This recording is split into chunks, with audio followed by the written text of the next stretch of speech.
We are rolling here at what wine establishment is this? This is the DenverWineGuys.com headquarters. The headquarters. It's a secret location. You know Batman and his cave? Well, Denver Wine Guys, we don't even tell you if it's a cave or not. It's just a place. We can't divulge any information. That's all. That's all. We're moving on. We just can't have the fan club storming down the place. Right. But today we are going to have a Central Coast wine, a Merlot. Central Coast from meaning? Central Coast from where? Well, that would be California. Okay.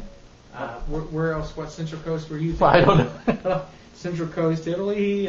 Central Coast, Washington State. Central Coast. Now you called me out on the spot there. Tortoise Creek Merlot, 2006. And there's a little story behind this. No, but go ahead. I called you out. What? Well, there's actually a definition for Central Coast, California. Mendocino. It's 3 different counties. Right. I believe it's Sonoma now. No, Sonoma, Mendocino, but I don't remember. Oakland. No, I just wish you didn't call me out on that. Okay, so what? All right. This is interesting. The nose is really, really interesting.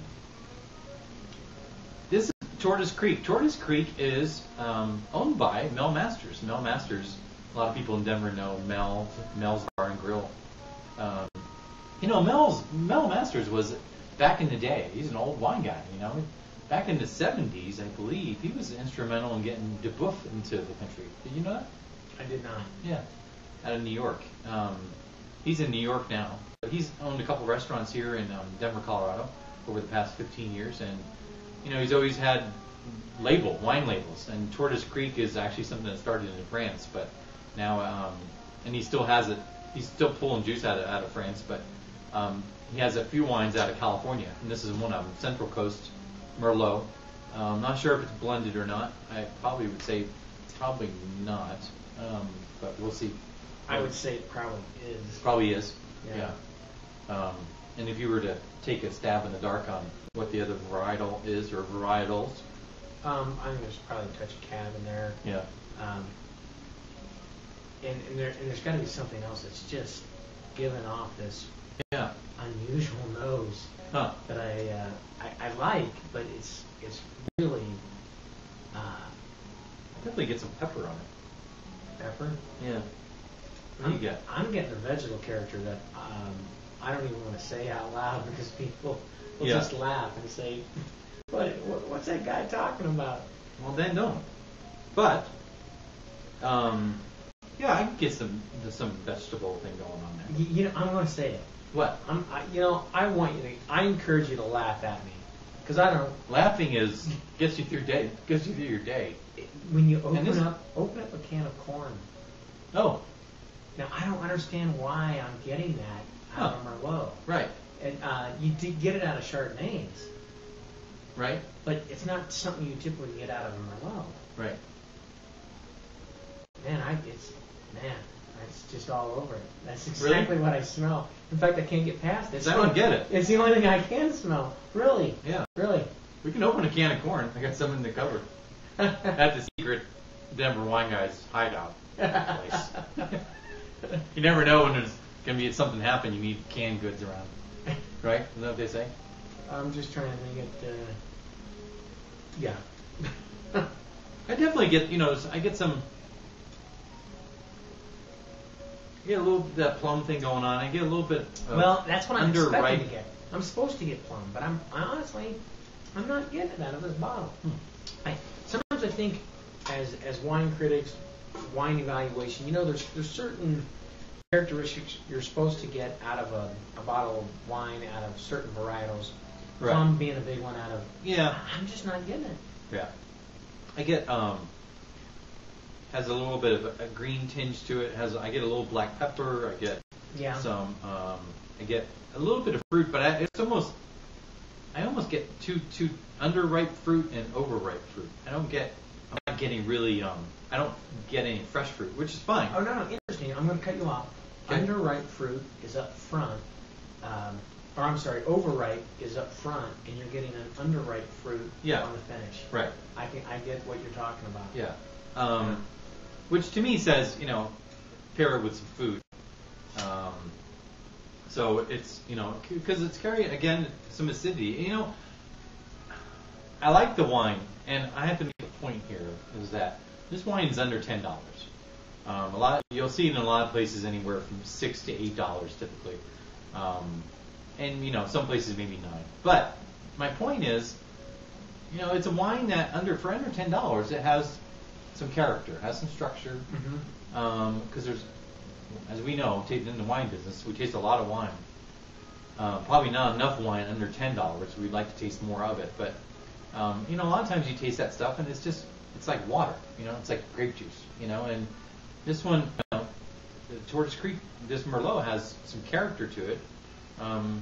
It does have some things in it that you almost can't pick out, but that's not a bad thing. Yeah, you know what? It's so interesting to hear you critique this wine because I'm really following exactly what you're saying on this. But I'm gonna give it a little more of a twist on what you're talking about. I'm gonna rate this wine, but I would agree with you in that it is definitely not a thin wine. It's not watery. It's not over the top, Right. flabby. There's a lot going on in the wine. There's a lot of flavor, characteristics going on in this wine. But I can't say that what I'm getting is what I'm supposed to get from Merlot. Therefore, I'm going to rate this wine 86 points. 86? Yeah. Yeah. Yeah. Okay. Like What kind of food do you think with it? What would you like? Flank steak. Really? Flank steak. I see a big burger, big burger with onions. No bacon, no cheese. Just And not a small burger, because you emphasize big burger. Big burger with those big buns, and just like a 3/4 pound burger or something. Any And poppy seed on that bun? No, clean bun. Clean bun. Clean bun and some good amount of ketchup, but onion, sliced onion, big, like you could almost do Vidalia onion, possibly, but it needs something strong to back it up, and I don't know, it popped in my head. That would be really yummy, and big side of fries on the side.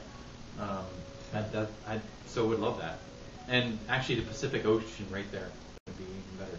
Wow. With that burger. You know what? Burger. You put the ocean next to me and a bottle of wine, and it's already going to increase 10 points. So I enjoy it. You say 86 points. I have to agree. 86 points. I'll say. Are you going to throw a Best Buy on I it? am going to throw a Best Buy on it because I think it has character and it's not your typical. It's not an atypical thin Merlot. It's not. No, It just seems to me it's out of character for what I would expect. we don't know the blend, and we need to. Maybe we'll do a follow-up show about that. We'll get Mel in here, Mel Masters, when he comes into town. We'll sit him down and he can talk about Tortoise Creek, and it's solid. I like it. We welcome you, Mel. Come on board. Good job, Mel, and all the best to you. And did you want to ching? I was going to. You can't. You know what? Can never stop chinging. Right? So, but for now, Tortoise Creek, I don't believe there's a website, but it's in a lot of stores, especially in this market, and I'm sure in California and everywhere else. And if you can't find it, ask your retailer to get you some Tortoise Creek, because we will find it for you. Brian can always find it for you at his store, Park Avenue Wine and Spirits. This is my friend Keith. This is my friend Brian.